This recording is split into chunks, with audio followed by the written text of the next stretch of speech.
নমস্কাৰ সকলোকে স্বাগতম জনাইছো। আজিৰ ভিডিঅ'টোত চাওক অমৃত বৃক্ষ আন্দোলন 2024 এই নতুন সংস্কৰণত কি নতুন বস্তু এড কৰা হৈছে, অন্তৰ্ভুক্তি কৰা হৈছে। এক পেৰ মা কে নাম, এজোপা গছ মাৰ নামত। এই শ্লোগানৰ জৰিয়তে অসম চৰকাৰে এইবেলি অমৃত বৃক্ষ 2024 নতুন সংস্কৰণ ইতিমধ্যে ঘোষণা কৰিছে। যদিও অমৃত বৃক্ষ আন্দোলন 2024 নতুন SOPটো অলপ দীঘলীয়া হয়, মই ইয়াতে কিছু তাৰ ইম্পৰ্টেণ্ট সংস্কৰণখিনি এইটো ভিডিঅ'ত দেখাবলৈ লৈছোঁ। বিশ্ব পৰিৱেশ দিৱস 2024 দিনাখন দেশৰ প্ৰধানমন্ত্ৰী নৰেন্দ্ৰ মোদী ডাঙৰীয়াই এক পেৰ মা কে নাম এই কেম্পেইনটো লঞ্চ কৰিছিলে আৰু দেশবাসীক জনাইছিলে যে তেওঁলোকে নিজৰ মাতৃৰ নামত অহা দিনবোৰত যাতে কিছু বৃক্ষ ৰোপণ কৰে।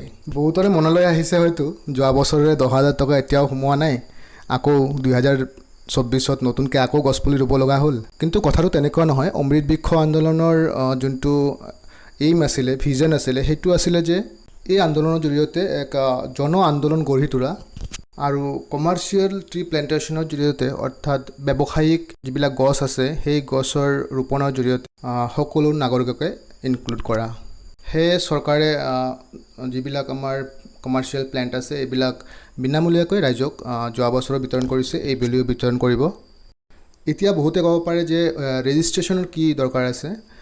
ৰেজিষ্ট্ৰেশ্যনটো সেইকাৰণে কৰিবলৈ দিয়া হৈছে যাতে যিসকল ৰাইজে এই বহুমূলীয়া গছবিলাক বিচাৰিছে তেওঁলোকলৈ যাতে সঠিকভাৱে সেই গছবিলাক চৰকাৰে পঠিয়াব পাৰে বা বিতৰণ কৰিব পাৰে, সেইকাৰণে ৰেজিষ্ট্ৰেশ্যনৰ এটা প্ৰচেছ কৰা হৈছে। আপোনালোকে গমেই পাইছে কোনে কোনে এই অমৃত বৃক্ষ আন্দোলনত অংশগ্ৰহণ কৰি চৰকাৰৰ গছপুলিখিনি লাভ কৰিব পাৰিব। তেওঁলোক আত্মসহায়ক গোটৰ সদস্যৰ পৰা প্ৰায় সকলো ইণ্ডিভিজুৱেলিয়ে যোনে ইচ্ছা কৰে তেওঁলোকে এপ্লিকেশ্যনৰ জৰিয়তে অৰ্থাৎ ৰেজিষ্ট্ৰেশ্যনৰ জৰিয়তে গছপুলিৰ আবেদন কৰিব পাৰে। এই ক্ষেত্ৰত সকলো চৰকাৰী অফিচিয়েলছে বা চৰকাৰী অফিচে এই ক্ষেত্ৰত বিভিন্ন দিশত সহায় কৰিব।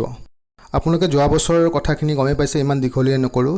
স্ক্ৰীণত আপোনালোকে চাব পাৰিছে যে যোৱা বছৰ কিমান অমৃত বৃক্ষ আন্দোলনত প্লেণ্টেশ্যন হৈছিলে।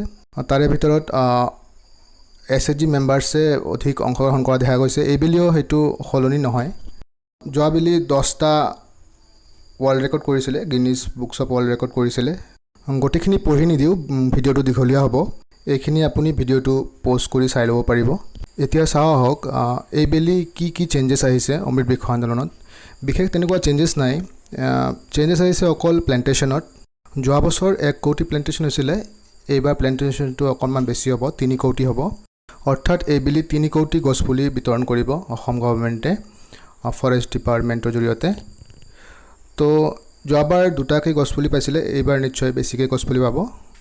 চাওঁ আহক কোনে কিমানটা গছপুলি পাব।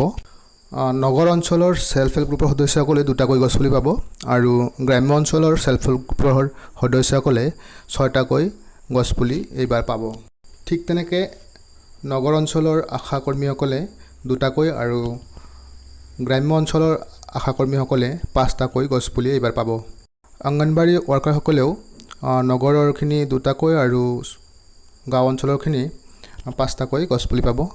লোৱাৰ প্ৰাইমেৰী স্কুলত 35টা, মিডিল স্কুলত ইংলিছ স্কুলত 35টা, হাই স্কুলত 75টা, হায়াৰ ছেকেণ্ডেৰী স্কুলত 75টা গছপুলি দিয়া হ'ব। ঠিক তেনেকৈ কলেজত 100টা, ইউনিভাৰ্চিটিত 500টা আৰু বাকীখিনি প্ৰয়োজন অনুসৰি বিতৰণ কৰা হ'ব। স্ক্ৰীণত গোটেইখিনি দিয়া আছে, আপোনালোকে এবাৰ চাই ল'ব যাৰ যোনটো কেটেগৰীত পৰে।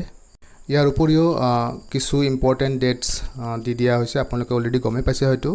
এই ডেটছখিনিতে আমি অমৃত বৃক্ষ আন্দোলনত অংশগ্ৰহণ কৰিব লাগিব। ভিডিঅ'টো ভাল লাগিলে লাইক কমেণ্ট শ্বেয়াৰ কৰি দিব। নতুন ইনফৰমেশ্যনখিনি সোনকালে পাবলৈ চেনেলটো ছাবস্ক্ৰাইব কৰি দিব আৰু বেল আইকনটো ক্লিক কৰি থ'ব যাতে ন'টিফিকেশ্যনটো আপলোডতে আহি যায়। ধন্যবাদ।